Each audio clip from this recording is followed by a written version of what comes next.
سورہ توبہ کی چند آیات ہیں، 10واں سپارہ ہے۔ پروردگار عالم نے قرآن کریم کی ابتدا سے لے کر انتہا تک، الف لام میم کے الف سے لے کر والناس کے سین تک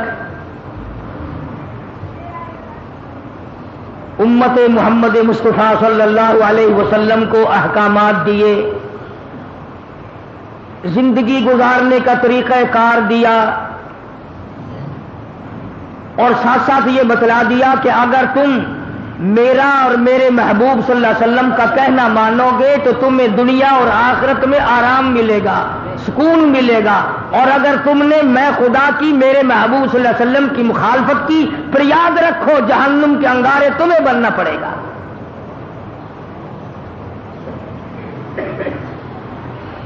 تو قرآن کریم میں نماز کا ذکر جا بجا آتا ہے، اس کا ہم ذکر خیر اکثر کرتے رہتے ہیں، بلا کسی فصل کے ایک دوسرے فرض کا بھی ساتھ ساتھ ذکر آتا ہے، وَأَقِیمُوا الصَّلَاةَ وَآتُوا الزَّکَاةَ وَارْکَعُوا مَعَ الرَّاکِعِینَ، نماز قائم کرو اور ادا کرو زکات۔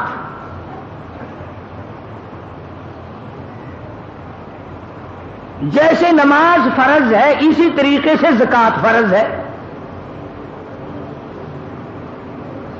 اور اس مہینے میں یہ مضمون ایک جمعے کو اس لیے ذکر کیا جاتا ہے تقریباً ہر سال 27 برس سے، کہ پنجاب اور بعض سندھ کے علاقوں میں، بلوچستان اور سرحد میں عموماً رجب کو مہینے کا لوگ زکات کا مہینہ سمجھتے ہیں،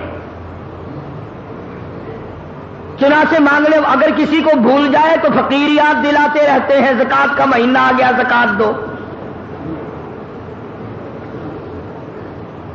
تو میں بھی ہر سال مناسب سمجھتا ہوں کہ اس اہم فریضے کو یاد دلا دیا جائے۔ تو میں عرض کر رہا تھا جس طرح نماز فرض ہے وہ معاف نہیں ہوتی، اسی طرح زکات بھی اسی طرح سے فرض ہے۔ جیسے اسلام کے رکن 5 ہیں، اسلام کی بنیاد 5 چیزوں پر قائم کی گئی، کلمہ طیبہ یعنی توحید و رسالت، نماز، زکات، روزہ، حج۔ تو گویا جیسے ہی نماز اسلام کا رکن ہے، اسلام کی بنیاد ہے، اسی طرح سے زکات بھی اسلام کی بنیاد ہے۔ اگر کوئی آدمی زکات کا، نماز کا انکار کرے کافر بن جاتا ہے، اسی طرح سے زکات کا انکار کرنے والا بھی کافر بن جاتا ہے۔ نماز ادا نہ کرنے والا فاسق و فاجر بن جاتا ہے، زکات نہ ادا کرنے والا بھی فاسق و فاجر بن جاتا ہے۔ یعنی نص قطعی سے دونوں کی فرضیت ثابت ہے، اور ایک جگہ نہیں سینکڑوں جگہ قرآن کریم میں آیا، بلکہ ابتدا میں ہی فرمایا ھدی للمتقین۔ قرآن کریم کی ابتدا ہو رہی ہے، فرمایا الف لام میم ذالک الکتاب لا ریب فیہ، اور کلمہ پڑھنے والے، اللہ اور اس کے رسول پہ ایمان رکھنے والے، قرآن کریم کو ہاتھ میں اٹھانے والے، پھر ہاتھ لگانا، پہلے میرا اعلان سن لے، ذالک الکتاب لا ریب فیہ، جس کتاب کو ہاتھ میں اٹھائے بیٹھا ہے ساری کی ساری سچی ہے، ایک مسئلے میں بھی شبہ کوئی نہیں۔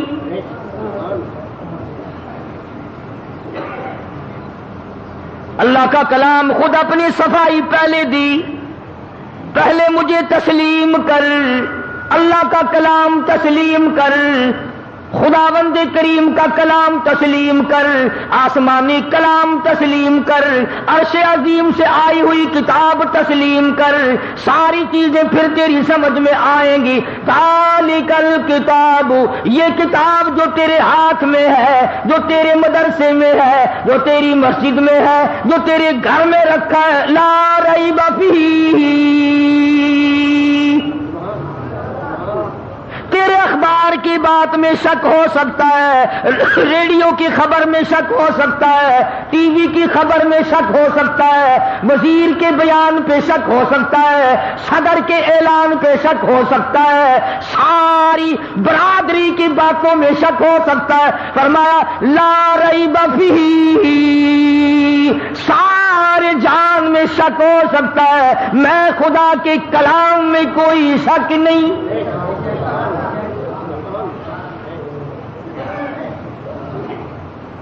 فرمایا ہاتھ بات کو لگانا، پہلے ایمان بنا، یقین بنا، اپنی طبیعت میں پختگی پیدا کر۔ اب میں آپ کو کیا کیا بتاؤں؟ جس کتاب کو اللہ نے بچانا تھا، قیامت تک جس کو جاری رکھنا تھا، قیامت تک جس کو ساری رکھنا تھا، اس کے ایک ایک لفظ کی، ایک ایک نقطے کی خدا نے خود حفاظت کی۔ اور جن کتابوں کو چاہے وہ آسمان سے آئی تھی، رسولوں پہ نازل ہوئی تھی، پیغمبروں پہ نازل ہوئی تھی، جن کتابوں کو خدا نے باقی نہیں رکھنا تھا، ان کی حفاظت کا ذمہ بھی نہیں اٹھایا۔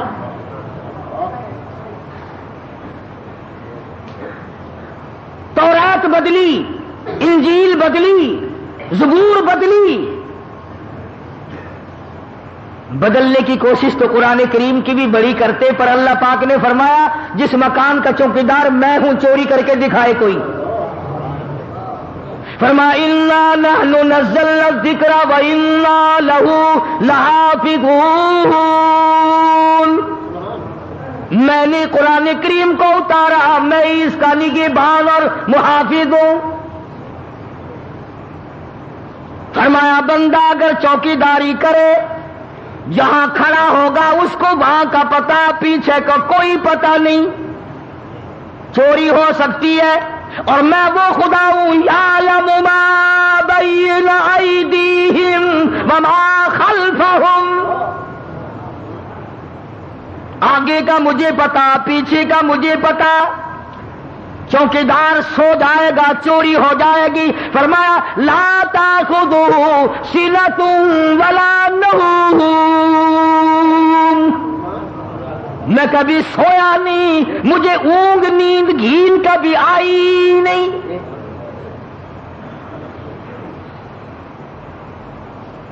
ساری دنیا نے مل کر زور لگایا قرآن کریم کا ایک نقطہ نہ بدل سکے، ورنہ ایک بات ہے اگر بس چلتا تو اب تک قرآن رہتا۔ توبہ توبہ توبہ، یہ جتنی انگریز کی روحانی اولاد ہے یہ قرآن کو چھوڑتی؟ نہ جانے کیا کیا طریقہ کار اختیار کرتے، آج بھی قرآن کی آڑ لے کر نہ جانے کیا کیا کر رہے ہیں۔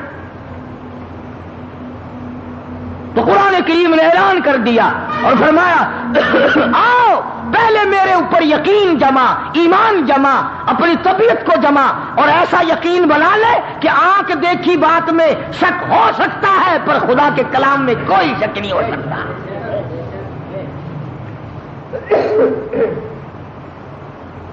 الحمدللہ آج بھی ایسے لوگ ہیں کہ جو قرآن کریم کو ساری کائنات سے افضل سمجھتے ہیں، اس کا ادب، اس کا احترام اور اس کی توقیر ان کے دلوں میں ہے، اور بے شمار مالداروں کی یہ تمنا ہے، بڑے بڑے امیروں کو دعا مانگتے دیکھا، یا اللہ میرے مال کو قرآن پہ خرچ کرا، کنجری سے بچا، یا اللہ میری دولت کو ڈاکٹروں سے بچا، قرآن کریم پہ خرچ کرا، یا اللہ میری دولت کو افسروں سے بچا، قرآن پہ خرچ کرا۔ بے شمار لوگوں کو دعا مانگتے دیکھا ہے۔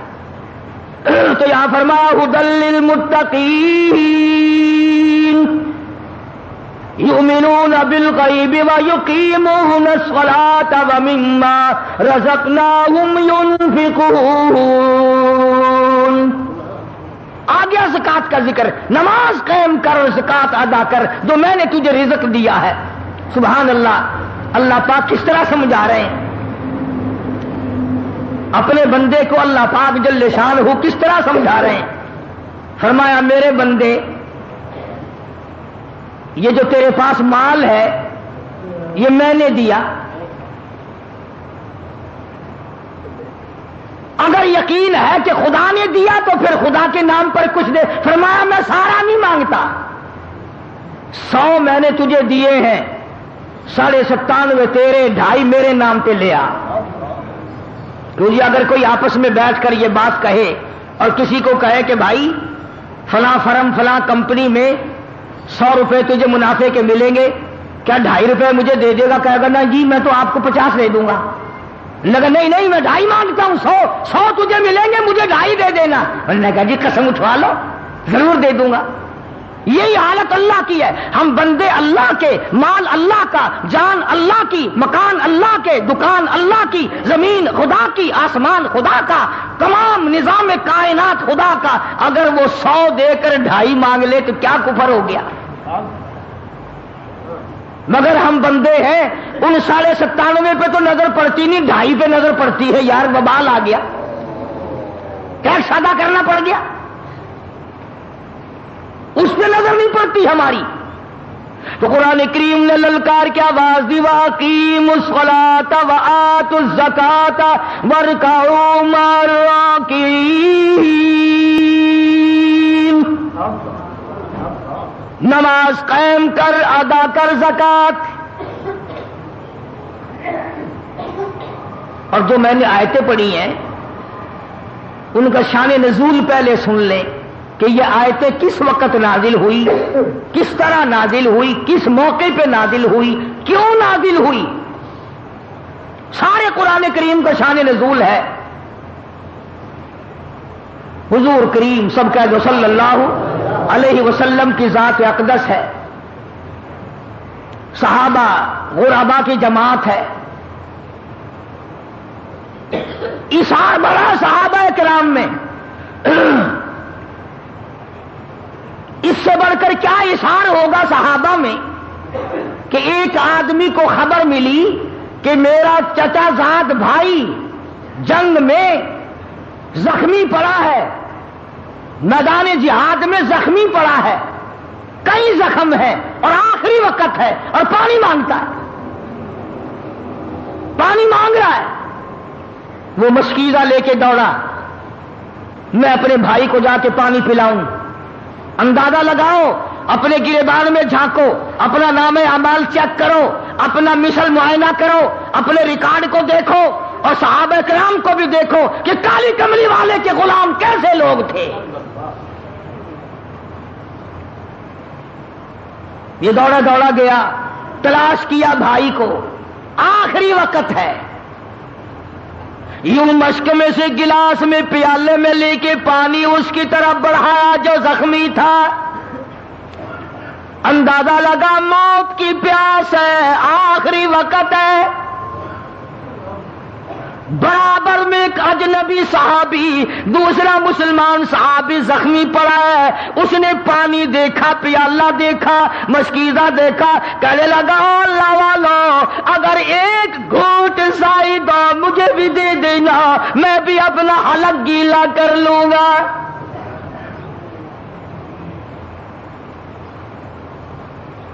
لایا اپنے چچا زاد بھائی کے لیے، دوڑ کیا، پانی پلانے آیا. اس کا آخری وقت ہے، کتنی شدت کی پیاس ہوگی. جب برابر والے نے آواز دی ایک گھونٹ مجھے بھی دینا، جس کا آخری وقت ہے، جس نے پانی مانگا ہے، جس کے لیے پانی آیا، اشارہ کر کے کہتا میرا اللہ مالک ہے، اس کو پہلے پلا.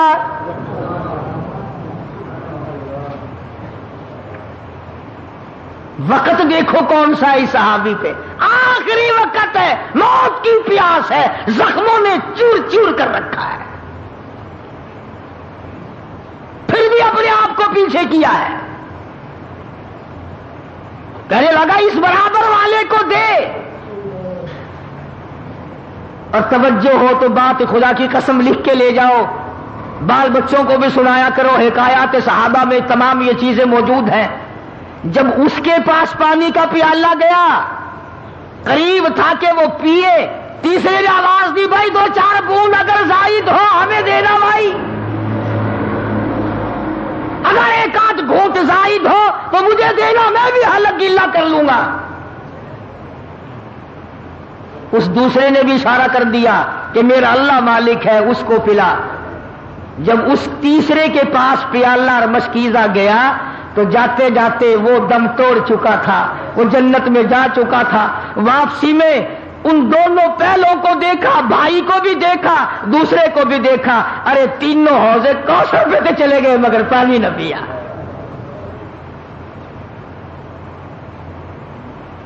کون اتنی ہمدردی دکھائے گا؟ کون ایسا اثار کرے گا؟ کون ایسی قربانی کرے گا؟ ارے ہم نے تو قسم کھا رکھی ہے آپس میں ایک دوسرے کا چمڑا ادھیڑنے کی۔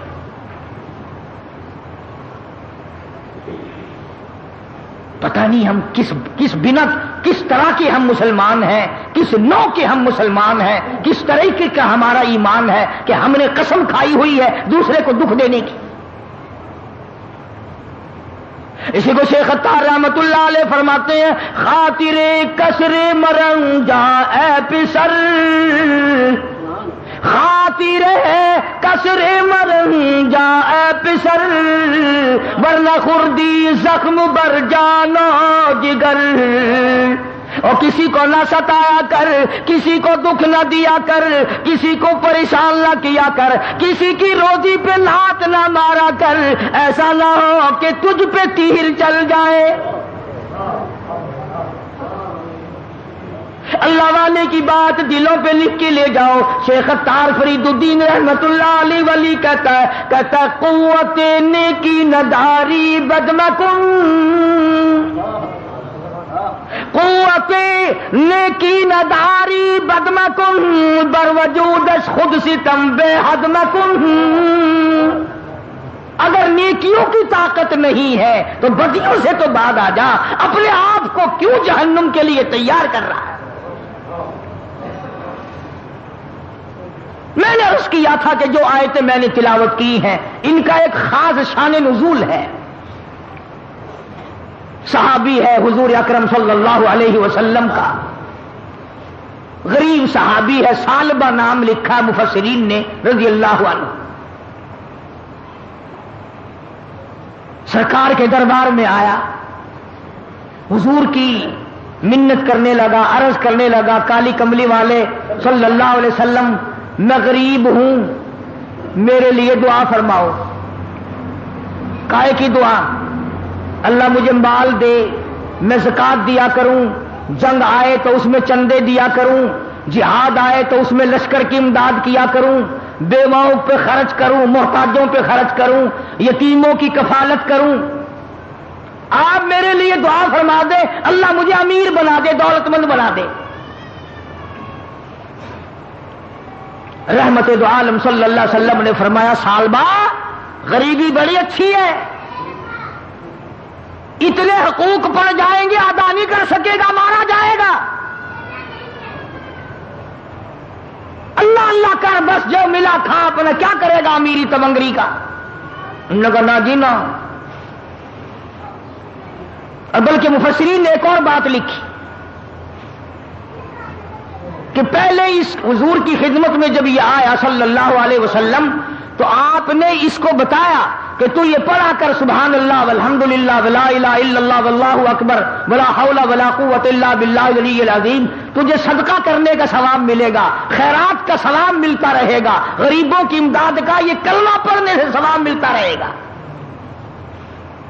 اس کا یہ مطلب نہیں کہ جس کو اللہ نے مال دولت دیا ہو وہ کلمہ ہی پڑھتا رہے، یہ اس کے لیے ہے جس کے پلے نہیں۔ ہاں، الٹی بات بڑی جلدی سمجھ میں آتی ہے۔ وہ ایک مریض تھا نا، کوئی حکیم کہنے لگا اس کو فلانی چیز پلاؤ، کوئی کہتا تھا فلانی دوا کے، سارے کڑوی کا نام لے رہے تھے۔ ایک پاس کھڑا ہوا کہنے لگا کہ اس کو گرم گرم حلوہ کھلاؤ، مریض کہنے لگا رہے اس کی تو سنو، اپنی اپنی مار رہے ہو، اس کی تو سنو۔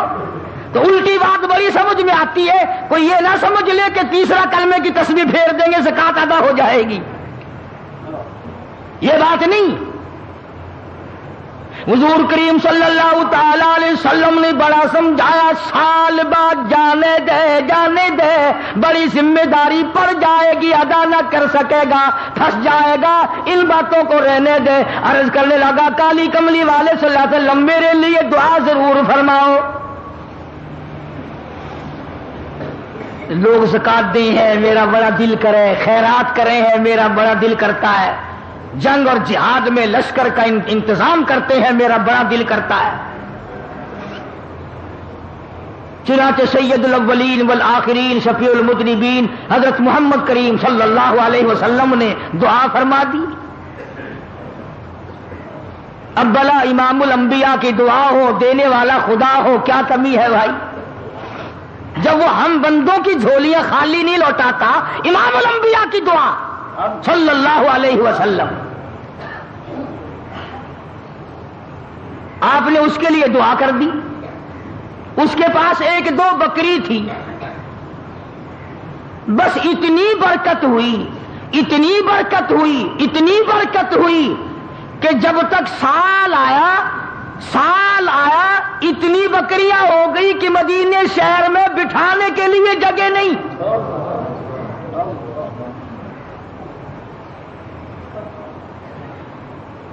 اور مال کا یہ خاصہ ہے ویسے دولت کا، ہمارا بھی تجربہ ہے۔ آج سے 20 سال پہلے ملتان شہر کے جو ہمارے یار دوست تھے ملنے والے، سائیکل پہ ہی آیا کرتے تھے، سارا دن پڑے رہتے تھے، دعا کر دو جی، دعا کر دو جی۔ اب ہم یہ تو نہیں کہتے کہ ہم بزرگ ہیں تو ہم نے بھی دعا کی، اس نے بھی کی، اللہ نے سکوٹروں پہ چڑھا دیے، پھر دعا کرائی، پھر کاروں پہ چڑھا دیے، ملاقات ہی بند ہو گئی۔ 50 آدمی آپ کو بتا سکتا ہوں جو اس شہر کے نہایت غریب تھے، اللہ نے اتنا دیا اتنا دیا اتنا دیا، اب وہ سارے سال میں پھیرا مارنے بھی نہیں آتے، مگر ہمیں الحمدللہ کوئی دکھ نہیں، سکھ رہو خوش رہو، ہم کسی کا انتظار نہیں کرتے، ہم تو ایک اللہ کے دروازے کے فقیر ہیں، ہمیں کسی کا کیا انتظار ہے؟ ہم کیا انتظار کریں کسی کا؟ ہم نے تو ایک بات سیکھ رکھی ہے، اسی کو کہتا کہ زندگی ہے کشمکش اور موت ہے بالکل سکوت، زندگی ہے کشمکش موت ہے بالکل سکوت، شہر میں ہے شور و غوغا مقبرے خاموش ہے، سکون قبرستان میں ہے، شہر میں نہیں ہے۔ جب اس کے پاس اللہ پاک نے اتنی دولت دے دی، اتنی بکریاں آ گئی، اتنا مال آ گیا، تو رحمت دو عالم صلی اللہ علیہ وسلم نے زکات کے موقع پر آدمی بھیجے کہ اس سے زکات وصول کر کے لاؤ۔ پروانہ دربار رسالت سے لکھ کے ملا کرتا تھا کہ حضور کے یہاں سے یہ حکم جاری ہوا ہے، تجھ پہ زکات واجب ہے، زکات دے۔ اللہ اکبر کبیرہ، اللہ اکبر کبیرہ۔ جب صحابہ کرام اس کے پاس وہ چٹھی لے کر کے گئے، اور چٹھی بھی کسی وزیر کی نہیں، سفیر کی نہیں، صدر گورنر کی نہیں، چٹھی امام الانبیاء کی ہے صلی اللہ علیہ وسلم، سرکار کا خط لے کے گیا۔ اللہ اکبر، دیکھ کے یوں کہنے لگا، کیوں بھائی یہ ٹیکس لگ گیا مجھ پہ بھی؟ تم کب سے انتظار میں تھے کہ کب یہ 4 بکریاں نظر آئے اور کب تم یہاں چل کے آؤ، بڑے منگتے ہو تم، ٹیکس لگا دیا نا مجھ پہ بھی، جاؤ آگے جاؤ، کسی اور کے پاس بھی تو تم نے جانا ہوگا، میں سوچوں گا ذرا۔ ڈرا کرو اللہ سے۔ شہر کے کئی تاجر، کئی آڑتی کبھی ضرورت مند کو دیکھ کر کئی مرتبہ کہہ دیا کرتے ہیں، لڑکا نہیں بیٹھا پھر آنا، بچہ نہیں بیٹھا پھر آنا۔ تجھے کیا معلوم ہے اگر کسی غریب کا بچہ دوا کے لیے تڑپ رہا ہو اور تم نے کہہ دیا کہ پھر آنا، اگر اس کا بچہ مر گیا تو تجھے عذاب نہ ہوگا؟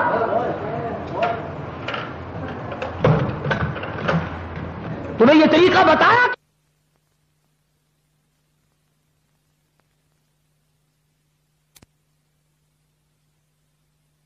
نے، اگر رد کر کے جہنم میں نام لکھ دیا پھر؟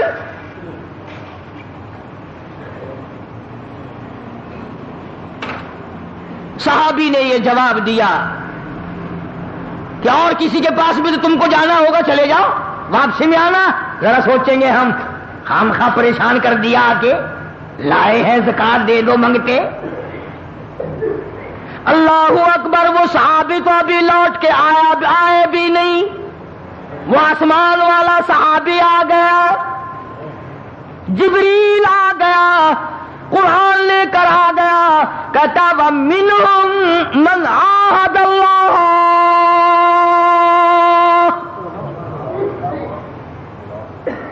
وَمِنْهُمْ مَنْ عَاهَدَ اللَّهَ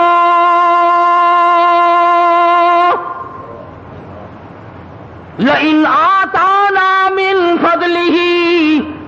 کئی لوگ، بعض لوگ، کافی لوگ ہم سے وعدہ کرتے ہیں اگر ہمیں اللہ کا فضل مل جائے، مال مل جائے، دولت مل جائے، بڑا صدقہ کروں، بڑی خیرات دیا کروں، بڑی زکات دیا کروں، لنصدقن، ہر وقت دیا کروں گا، ولنکونن من الصالحین،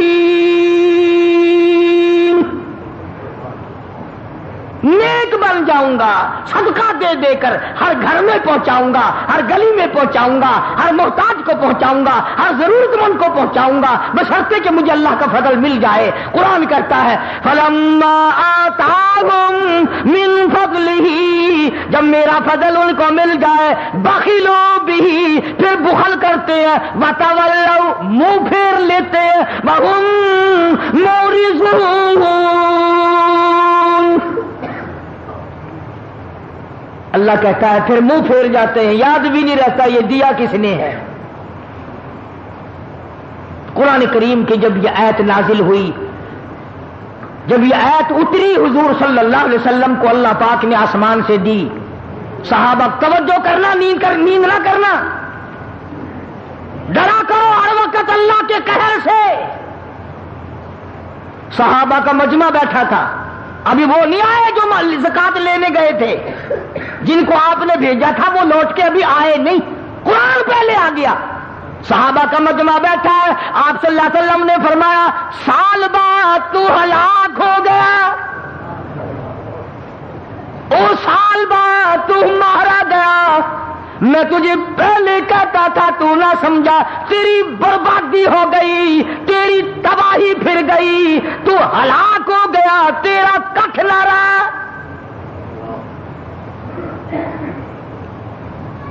صحابہ کا آپس میں رضوان اللہ تعالی علیہ مجمعین بڑا پیار تھا، ابھی وہ نہیں آئے جو لینے گئے تھے۔ جب حضور صلی اللہ علیہ وسلم کی زبان سے سالبہ کا نام سنا، ہلاکت کا نام سنا، بربادی کا نام سنا، تباہی کا نام سنا، صحابہ کے جگر پھٹ گئے، اور مارے محبت کے یہاں سے کئی دوڑے ہیں صحابہ اٹھ کر، تو سالبہ کو جا کے کہا او خدا کے بندے کیا کر دیا، ہم سرکار کی زبان سے سن کر آئے ہیں، قرآن تیرے بارے میں نازل ہو گیا، تو نے کیا تباہی پھیر دی، کیا بربادی کر دی، کیا ہلاکت مول لے لی، اور کیا ظلم کر لیا، کیا گناہ کر لیا، ہم حضور کی زبان سے سن کر آئے ہیں، تیری بربادی کا قرآن میں اعلان ہو گیا۔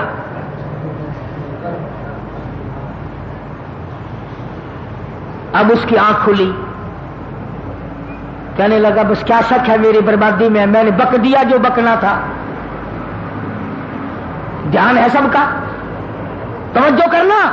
اب وہ سارا ریوڑ لے کر، اتنا بڑا ریوڑ لے کر جب صحابہ نے جا کے بتایا نا کہ تیرے خلاف تو قرآن نازل ہو گیا، تیری بربادی کا قرآن میں اعلان ہو گیا، تیری تباہی کا قرآن نے اعلان کر دیا، اب وہ سارا ریوڑ لے کر حضور کی خدمت میں حاضر ہوا اور کہنے لگا یا رسول اللہ میں غریب اچھا ایک بچہ نہیں رکھتا، یہ سارا ہی لے لو، یہ سارا ہی لے لو۔ باوجود رحمت للعالمین ہونے کے، باوجود اس کے کہ سگے چچا کے کھوپڑی میں شراب پینے والی کو معاف کر دیا، 11 ٹکڑے کرنے والے کو معاف کر دیا، مگر اس کو فرمایا میں تیرا ایک بچہ نہیں لوں گا، میرے اللہ نے تیرا ایک بچہ بکری کا لینے سے یہ منع کر دیا ہے۔ کیوں؟ ایک ہے کوتاہی، ایک ہے گناہ، اور ایک ہے اعتراض۔ تو نے خدا کے فرض پر اعتراض کیا، ٹیکس بتایا، دنڈ بتایا، تاوان بتایا، اجرت بتائی، تو نے تباہی بتائی، جہاں اللہ نے تجھے برباد کر دیا، میں تیرا ایک بکری کا بچہ لینے کو تیار نہیں۔ سارا ریوڑ لے کے آیا تھا، حضرت نے رد فرما دیا۔ اور علماء نے لکھا ہے کہ سیدنا صدیق اکبر رضی اللہ تعالی عنہ کے جب خلافت آئی تو آیا ہے ریوڑ بہت بڑا، لاکھوں بکریاں لے کر آیا. انہوں نے کہا ابو بکر میں یہ سارا دیکھتا ہوں، قرآن میں میری بربادی کا اعلان ہو گیا. صدیق اکبر نے رو رو کے جواب دیا دکھ تو ہمیں بھی ہے تیری بربادی کا، پر جب میرے نبی نے نہیں لیا میں کون ہوں لینے والا. فاروق اعظم کے پاس لے کر آیا، آپ نے بھی انکار کر دیا کہ جب نبی اور صدیق نے نہیں لیا فاروق کی کیا مجال ہے کہ تیرا ایک بکری کا بچہ وصول کرے. سیدنا عثمان غنی رضی اللہ تعالیٰ عنہ کے زمانے میں اس کا انتقال ہوا ہے، کسی نے اس کا ایک پیسہ، ایک بکری کا بچہ قبول نہ کیا. یہ بات میں نے اس لیے عرض کر دی کہ بعض ہمارے سیٹھ، بعض ہمارے تاجر، بعض ہمارے ذمہ دار اس بات کو بات کرتے کرتے ڈنڈ کہتے ہیں، ٹیکس بتا دیتے ہیں، کھلا کفر آ جاتا ہے. اس لیے میں نے ان باتوں کی طرف اشارہ کیا کہ یہ ساری باتیں ہم میں بھی پائی جاتی ہیں، ہمیں پتہ بھی نہیں چلے گا اور نام اعمال کو آگ لگ جائے گی. اس لیے قرآن کریم نے للکار کی آواز دی، والذی یکنزون الذھب والفضة ولا ينفقونها فی سبیل اللہ فبشرهم بعذاب علیم. جس نے سونا چاندی جمع کر کے رکھ لیا، دولت اکٹھی کر کے رکھ لی، اس کی زکات نہیں دیتا، فبشرہم بعذاب علیم، اسے خوشخبری سنا دو جہنم کے دردناک عذاب کی. یوم یحمى علیہا فی نار جہنم فتقوی بہا جباہہم وجنوبہم وظہورہم ھذا ما کنزتم لانفسکم فذوقوا ما کنتم تکنزون.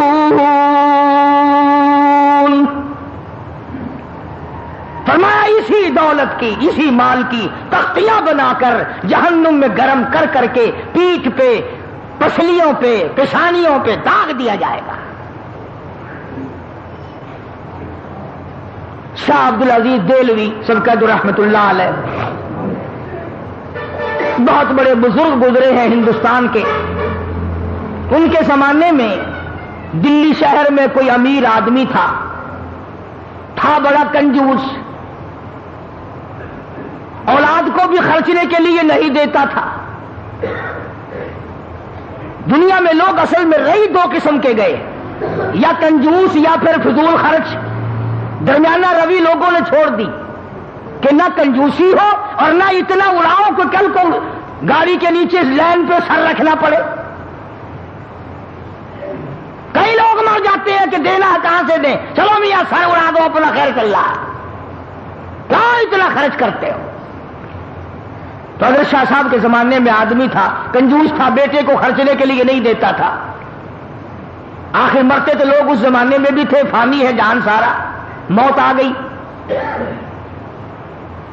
بیٹے نے غصے میں آ کر وہ جو اشرفیوں کا تھیلا تھا ابا کے ساتھ قبر میں رکھ دیا. زندگی میں تم نے ہم کو خرچنے کے لیے نہیں دیا، دفع ہو جاؤ، اپنی دولت ساتھ لے جاؤ، اب ہم بھی تمہاری دولت کو نہیں لیتے، ساتھ ہی لے جاؤ. چڑ گیا بیچارہ بیٹا، وہ تھیلا بھر کے اشرفیوں کا قبر میں ساتھ رکھ دیا. مولانا تھانوی رحمت اللہ علیہ نے لکھا ہے کہ کئی دنوں کے بعد بیٹا اور زیادہ تنگ ہو گیا، غریب حالت تھی. ایک دن رات کو لیٹے لیٹے دل میں خیال آیا کہ باپ نے تو دیا ہی نہیں خرچ کرنے کے لیے، تو نے کون سی عقل مندی کی ہے جو تھیلا بھر کے وہاں رکھ دیا. اب تو کام آ جاتا نا، اب تو خرچ کر لیتا، خم قبر میں رکھا ہے. تو خود ہی دل میں آیا کہ قبر میں سے کون سا کوئی نکال کے لے گیا، اب نکالنا. تو خود ہی پروگرام بنایا، رات کا وقت تھا، کسی اٹھائی اور جا کے قبر کھود لی ابا کی. جب لحد کھولی تو لکھا ہے کہ اشرفیوں کی تھیلی بھر کے رکھ کے آیا تھا، مگر جب جا کے دیکھا روشنی کی، اندر ٹارچ جلائی یا کسی چیز سے روشنی کی، دیکھتا کیا ہے کہ وہ تمام اشرفیاں پیر سے لے کر سر تک سارے بدن پہ ستاروں کی طرح ٹکی ہوئی ہے.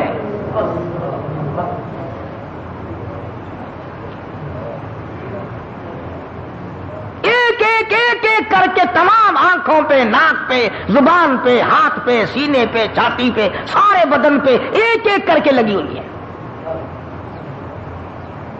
تو وہ کہتا ہے کہ میں نے ایک اشرفی اتارنے کے لیے یہ 2 انگلیاں لگائی، کہتا بس اتنی آگ لگی، بڑی مشکل سے قبر پوری کی، چھوڑ کے آ گیا۔ ساری رات دہی میں انگلیوں کو ڈبویا، دواؤں میں رکھا، مگر چین نہیں پڑتی تھی۔ ایک دن گزرا، دوسرا دن گزرا، بڑے دم درود کرائے، بڑی دوائیں کی، اب بتاؤں شرم کے مارے کسی کو نہ ابا کا یہ حال ہے۔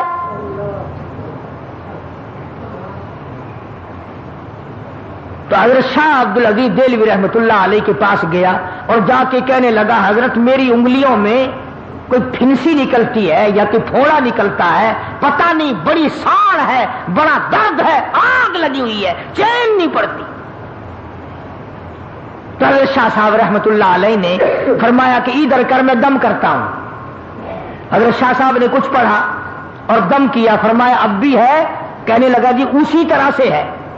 پھر شاہ صاحب نے پڑھا اور پھر دم کیا، پھر پوچھا کہ اب بتا، کہنے لگا جی اسی طرح سے ہے۔ شاہ صاحب نے پھر تیسری مرتبہ پڑھا اور بڑے عاجزی سے پڑھا، بڑی توجہ سے پڑھا اور پھر دم کیا، پھر پوچھا اب بتا، کہنے لگا جی اسی طرح سے ہے۔ شاہ صاحب فرمانے لگے جھوٹ بولتے ہو، تھوڑا پھنسی نہیں، جہنم کی آگ ہے۔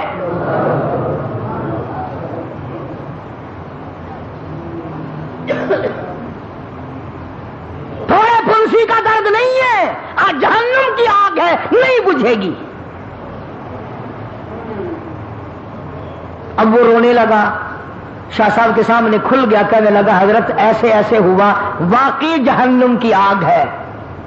تو یوں فرمایا اللہ اکبر، یوں فرمایا ساری دنیا میں پھر لے، یہ آگ بجھنے والی نہیں، سمندر کے پانی سے نہ بجھے گی، دریا کے پانی سے نہیں بجھے گی، نہروں ندیوں نالوں کے پانی سے نہیں بجھے گی، کنووں کے پانی سے نہیں بجھے گی، دواؤں سے نہیں بجھے گی، کسی چیز سے نہیں بجھے گی۔ حضرت شاہ صاحب فرمانے لگے جا مسجد میں چلا جا، وضو کر، 2 رکعت نماز ادا کر، اس کے بعد اللہ کی حضور میں بیٹھ کے رو لے، اور جو آنکھوں سے آنسو نکلے وہ یہاں مل لینا، آنسوؤں سے جہنم کی آگ بجھ جاتی ہے۔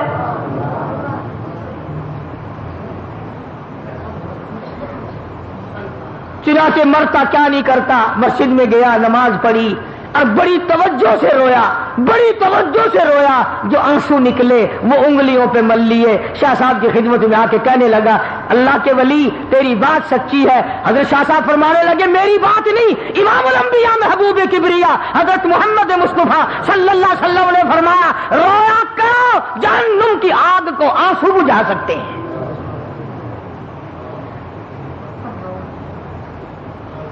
اور آج ہمیں وہ رونا ہی نہیں آتا، کھا لیں گے، پی لیں گے، پہن لیں گے، نہا لیں گے، دوڑ دھوپ کر لیں گے، لیٹ لگا لیں گے، بکواس کر لیں گے، لیکن رونا اٹھ گیا۔ وہ رونے والے لوگ چلے گئے۔ ابن عباس رضی اللہ تعالیٰ عنہما اتنے روئے، اللہ کے خوف سے اتنے روئے، آنکھیں کھو دی، نابینا ہو گئے رو رو کر۔ ڈاکٹروں حکیموں نے کہا ہم آنکھیں ٹھیک کر دیں گے مگر 3 دن تک سجدہ کرنے کی اجازت نہ ہوگی۔ ابن عباس نے بیت اللہ میں کھڑے ہو کر اعلان کر دیا مجھے ان آنکھوں کی ضرورت نہیں جو مجھے اللہ کی سجدے سے ایک دفعہ بھی روکے۔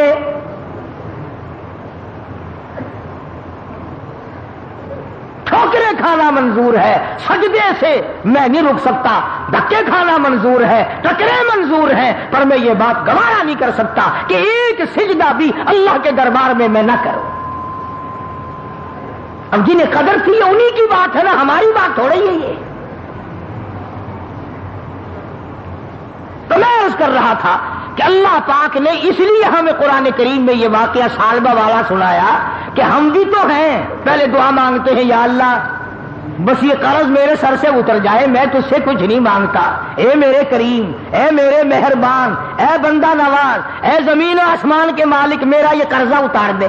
چلو جی اللہ نے قرضہ اتار دیا، پھر مانگتا ہے غفور الرحیم، کم سے کم کچھ کفن کاٹی تو میرے پاس ہو، اگر کفن بھی کہیں اور سے پڑا تو میری اولاد کو میرا ملے گا، کچھ دے مجھے بھی۔ پھر اللہ پاک کچھ نہ کچھ دے دیتے ہیں۔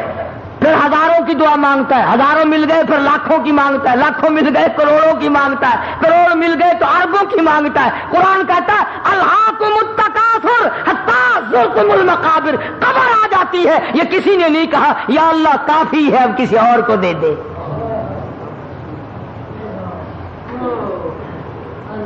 یوں کوئی نہیں کہتا کہ یا اللہ مجھے کافی ہے۔ کوئی ایسا بھی ہوگا کہ جس کی بچوں پہ روٹی نہیں ہوگی تو اس پر کریمی کر دے۔ اب یہی وجہ ہے کہ آج ہم تمام نظام میں پیچھے پیچھے ہیں۔ بندوں پہ تو کیا صدقہ کریں گے، لگے ہاتھوں بات عرض کر رہا ہوں، تم تو اپنی مارو گے نا، میں نے اپنی مارنی ہے، جو میری سمجھ میں آئے گی میں تو وہی کہوں گا۔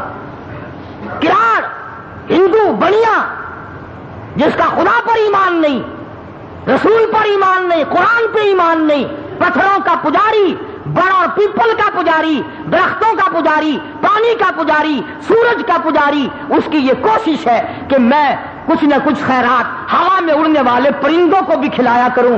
ارے ہندو کیڑیوں کے، چیونٹیوں کے، قبیلیوں کے سراغ تلاش کرتے پھرتے ہیں، سوجی پھینک کے آتے ہیں، اللہ کی مخلوق کھائے گی، ہوا میں اڑنے والے پرندے کھائیں گے، فلاں چیز کھائیں گے، راہوں میں پانی پلانے کا انتظام کرتے ہیں، گاڑیوں میں پانی پلانے کا انتظام کرتے ہیں۔ ارے ہندو کا تو اتنا بڑا یقین ہے کہ مخلوق پہ کرم کر تو اللہ میاں کرم کرے گا، کبھی تیرا بھی یہ ایمان بنا؟ ابھی گرمی آ رہی ہے، سندھ میں ہندو بنیے ہیں ابھی ڈیر کی، میرپور مٹھیلو، گھوٹ کی، ان اسٹیشنوں پہ جا کر کے دیکھو، بنیوں کے نوجوان لڑکے بالٹی لے کر پانی پلاتے پھر رہے ہیں، پانی پینے والے مسلم اور پلانے والے ہندو۔ ایک تم ہو اسٹیشن سے نلکے اکھڑوا دیتے ہیں بوتلیں بیچنے کے لیے۔ اڈے پہ اگر کوئی عورت کا بچہ رو رہا ہو، بھائی جی پانی مل جائے گا، بوتل لے لو بوتل، اندازہ لگا، اڈے سمر بن گئے سارے۔ نہ تم بتاؤ ایمانداری سے مسجد میں بیٹھو، میری بات پر ہاں نہ کرو، خود سوچو کہ ہم جو سال بھر میں کماتے ہیں کتنا ہم اللہ کی مخلوق پر اللہ کی رضا کے لیے خرچ کرتے ہیں، اور کتنا پیسہ ہماری اولاد رگڑتی ہے، کتنا پیسے کو ہماری بیگم آگ لگاتی ہے، کتنے پیسے کو سال میں ہم کھاتے پیتے پیشاب کرتے اور ہگتے ہیں، اور کتنا اس مالک کے نام پر ہم غریبوں، محتاجوں، کیڑی مکوڑے، پکھی، پیاسے، منہ کے پیاسوں کے پانی ہم پلا کر کتنی دعائیں لیتے ہیں۔ حضرت مولانا محمد قاسم صاحب نانوتوی سبقت رحمت اللہ علیہ، کسی نے کہا حضرت کسی سے اگر دعا کرانی ہو، کسی سے اگر دعا لینی ہو کیا طریقہ ہے؟ حضرت نانوتوی رحمت اللہ علیہ بڑے عالم لوگ تھے بھائی، بڑے اللہ والے تھے، یوں فرمایا گرمی میں دعا لینی بڑی آسان ہے۔ فرمایا کیسے؟ پوچھا کیسے؟ فرمایا کہ پیاسا آدمی ہو نا، بس پانی ٹھنڈا پلا دو، کہنے کی ضرورت نہیں پڑے گی میرے لیے دعا کر، اکڑیاں بول اٹھیں گی، خدا تیرا بھلا کرے، اللہ تجھے رنگ لا دے، اللہ تجھے اور دے، بغیر کہے، بغیر مطالبے کے، بغیر کسی وجہ کے خود بخود پیاسے کی اکڑیاں بول پڑتی ہیں ٹھنڈا پانی پی کر۔ اللہ تبارک و تعالیٰ نے اس مسلمانوں اور انسانوں کے اندر رابطہ قائم رکھنے کے لیے زکوٰۃ کا قانون نازل فرمایا، تاکہ غریب لوگ، محتاج لوگ، یتیم بیوہ لوگ جو ہیں وہ تمام کے تمام تمہارے ساتھ جڑے رہیں، وہ لے کر کے جڑ جائیں، تم دے کر کے جڑ جاؤ، وہ تمہارا احسان اپنے اوپر سمجھے، تم ان کا احسان کہ اگر یہ غریب نہ ہوتے تو ہم کیا کرتے۔ بڑے بڑے بے پرواہ لوگ بھی ہم نے دیکھے، علامہ محمد یوسف صاحب بن نوری سبقت رحمت اللہ علیہ بین الاقوامی شخصیت تھی، بڑے اللہ والے تھے۔ ایک دن میں حضرت کے پاس بیٹھا تھا، ایک آدمی آیا اور 50,000 روپیہ سامنے رکھ کے کہنے لگا حضرت یہ زکوٰۃ کے پیسے ہیں۔ ہم نہیں بھائی، ہم نے اپنے سال کا خرچہ پورا کر لیا، لے جاؤ کہیں اور جا کے دو، یعنی ہمیں سال بھر ضرورت نہیں رہی ہے مدرسے میں۔ وہ کہنے لگا جی پھر آپ ہی کہیں پہنچا دیں جہاں مستحق لوگ ہوں، بڑے بے پرواہ آدمی تھے. فرمانے لگے میں تیرے باپ کا ملازم ہوں, اللہ نے تجھے نعمت دی ہے, مال دیا ہے, خود تلاش کرتا پھر مستحقین کو اٹھا, میں کیوں پھر تلاش کرتا ہوا. بڑے اللہ والے بے پرواہ ہوا کرتے ہیں. ایک آدمی حضرت تھانوی رحمت اللہ علیہ کی خدمت میں مرید ہونے کے لیے آیا, بڑا امیر آدمی تھا, 10,000 روپیہ ساتھ لے کے آیا. حضرت تھانوی رحمت اللہ علیہ نے فرمایا کہ بھائی میں مرید پھر بناتا ہوں, پہلے میری کتابیں پڑھو, میرے حالات جانچو, میرے عقائد دیکھو, میں پھر مرید بناؤں گا. وہ کہنے لگا حضرت جی 10,000 روپے لایا ہوں آپ کے لیے, مجھے مرید بنا لو. حضرت نے فرمایا مجھے نہیں چاہیے, بہرحال میں اس طرح مرید نہیں بناتا. تو روپے کی گٹھڑی اٹھاتے وقت سیٹھ کہنے لگا مولانا ایسا آدمی نہیں ملے گا جو آپ کو 10,000 روپیہ دے, ایسا مرید نہیں ملے گا. مولانا نے بھی فرما دیا کہ جا, تجھے بھی ایسا پیر نہیں ملے گا جو 10,000 روپے تھوک دے. مجھے اگر 10,000 دینے والا مرید نہیں ملے گا, تجھے ایسا پیر بھی نہیں ملے گا جو 10,000 روپے تھوک کر تجھے دھکا دے دے چلا جائے. اللہ والوں کو کیا پرواہ ہے. ایک آدمی کی عادت تھی, ایک لڑکا تھا, اس کی یہ عادت تھی کہ پرندوں کے انڈے بچے نکال کر بچوں کو مار دیتا, انڈوں کو توڑ دیتا. علماء نے لکھا ہے کہ پرندوں نے اللہ سے بد دعا کی, یا اللہ اس کا بیڑا غرق کر, اس نے ہماری تمام خراب کر دی, انڈے خراب کرتا ہے, بچوں کو مارتا ہے. اللہ پاک نے پرندوں کو اپنے قدرت سے یقین دلایا کہ میں اس کو کرتا ہوں ٹھیک ہے, اور فلاں دن ہم اس کو عذاب میں لے لیں گے. علماء نے لکھا ہے, یہ حدیث کی بات نہیں, علماء نے لکھا ہے, قرآن کی بات نہیں, علماء نے لکھا ہے کہ جس دن وہ اس پر عذاب آنا تھا, عتاب خدا کا آنا تھا, اس نے اپنے لیے 2 روٹیاں پکائیں. وہی اس کے پاس آٹا تھا, اتنی اس کے پاس پیسہ تھا, 2 روٹیاں پکائی. ابھی کھانے بیٹھا تو کوئی سائل آ گیا, کوئی فقیر آ گیا مانگنے والا, دونوں روٹی اٹھا کے اس کو دے دی. اب شام ہو گئی, وہ عذاب میں نہ آیا. پرندوں نے عرض کیا الہ العالمین, اس پر تو عذاب نہیں آیا. توجہ کرنا فرمایا, جس نے اپنے پیٹ کا سرمایہ اٹھا کر دوسرے کا پیٹ بھر دیا ہو, اپنا بھوکا رکھا ہو, اسے برباد کرتے ہوئے مجھے شرم آ گئی ہے. میں اسے کس طرح برباد کروں جس نے اپنا پیٹ بھوکا رکھا اور دوسرے کا بھرا ہے, اور مجھے اپنی کبریائی کی قسم, میں تم پہ بھی کرم کروں گا, اس پہ بھی کرم کر دیا. اس لیے یہ ساری چیزیں عرض کرتا ہوں کہ میں اور آپ ساری زندگی ہم لوگوں کی گزر جاتی ہے, گزر جاتی ہے, گزر جاتی ہے. سوچ و بچار کا مادہ ہمارے اندر سے نکل چکا ہے. نماز کے بارے میں وہاں بے پرواہی, زکوٰۃ کے بارے میں وہاں بے پرواہی. جس طرح سے ہم لوگوں کا دل چاہتا ہے اسی طرح سے ہم اپنی زندگی بسر کرتے ہیں.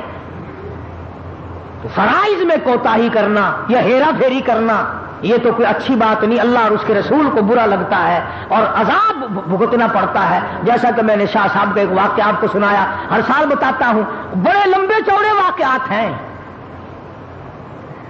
اور قرآن کریم نے تو صاف لفظوں میں کہہ دیا یوم یحما علیہا فی نار جہنم فتکوا بہا جباہہم وجنوبہم, پسلیاں سینکی جائیں گی, پیشانی پہ داغ دیا جائے گا, کمر پہ داغ دیا جائے گا, اور داغ بھی دیا جائے گا اور یوں بھی کہا جائے گا ھذا ما کنزتم لانفسکم فذوقوا ما کنتم تکنزون. یہ وہی تیرا مال ہے جس پر رات دن سانپ بن کے بیٹھا رہتا تھا, ہر وقت گنا کرتا تھا, ہر وقت سنبھالا کرتا تھا, اتنا ہو جائے اتنا ہو جائے. اس لیے میں نے یہ مضمون عرض کر دیا کہ جو لوگ رجب میں زکوٰۃ نکالنے کے عادی ہیں ان کی اس طرف توجہ ہو جائے اور اس اہم فریضے کی طرف توجہ کر لو. اور ایک آخری چھوٹی سی آسان سی صورت بتاتا ہوں. آج کل کاروباری حالات بھی, دنیا کے معاملات بھی ایسے ہیں کہ یکدم آدمی لاکھ بنے یا 1000 بنے یا 100 بنے یا 50 بنے, بڑا مشکل ہو جاتا ہے. آسان سی ترکیب یہ ہے کہ آدمی اللہ کے نام پر زکوٰۃ کی نیت سے جب دے تو اسے لکھ لے. جب بھی کوئی ضرورت، مثال کے طور پر سردی ہے، ایک بیوہ کو آپ نے رضائی دینی ہے، ایک غریب محتاج کو آپ نے کوئی چیز دینی ہے، اس کو اس کتاب میں لکھ لو کہ میں نے زکوٰۃ کے نام پر اتنا پیسہ دے دیا. اور پھر جب وہ دن آئے، سال کا ایک دن مقرر کر لو کہ فلاں تاریخ کو میں نے چکانا ہی چکانا ہے. اگر نہیں کرو گے ڈھیل پڑتے پڑتے پڑتے پڑتے اگلا سال آ جائے گا. اب اسی طرح اسی لیے تو یہ جماعت کی نماز رکھی اللہ نے. اگر جماعت کی نماز نہ ہو تو پھر سارے دکاندار اور کاروباری لوگ ابھی پڑھ لیں گے، ابھی کون سی دیر ہو رہی ہے پڑھ لیں گے، ابھی کون سی وقت چلا گیا نتیجہ یہ وہ چلی ہی جائے گا وقت. شریعت کا یہ قانون نہیں ہے کہ تم دن مقرر کرو، کوئی خود مقرر کر لینے میں بھلائی ہے، کیونکہ وہ دن فراغت کا بندہ سمجھے گا یار تاریخ آ گئی ہے، مال کا، کاروبار کا، دھندے کا حساب و کتاب کر کے بھی وہ زکوٰۃ کھاتے کا حساب کرنا ہے. تو اس میں یہ صورت ہوگی کہ جب آپ سارے سال ادا کرتے رہیں گے تو جس وقت آپ حساب کریں گے کلیجہ نہیں پھٹے گا، جگر نہیں پھٹنے کا. 50,000 روپیہ اگر دینا ہے، اب یکدم اللہ نام پر 50,000 سیشن جج کو، افسر کو، ڈاکٹر کو تو دیا جا سکتا ہے، اللہ کو 50,000 کون دے بھائی؟ مرنا جائے بندہ. درود شریف پڑھ کے دعا مانگ لے، ہر مرد عورت دعا پڑھ لے بڑے اطمینان سے. حضور صلی اللہ علیہ وسلم کی ذات گرامی پہ مل کر درود شریف پڑھو، یہ بہت بڑی عبادت ہے اور اسی کے صدقے میں دعائیں قبول ہوتی ہیں. اللہ مرتے وقت بھی درود شریف نصیب فرمائے. اللہم صلی علی محمد وعلی آل محمد کما صلیت علی ابراہیم وعلی آل ابراہیم انک حمید مجید.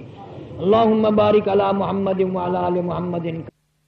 ہماری مغفرت کا دل یقین سامان ہوتا ہے، کوئی بچہ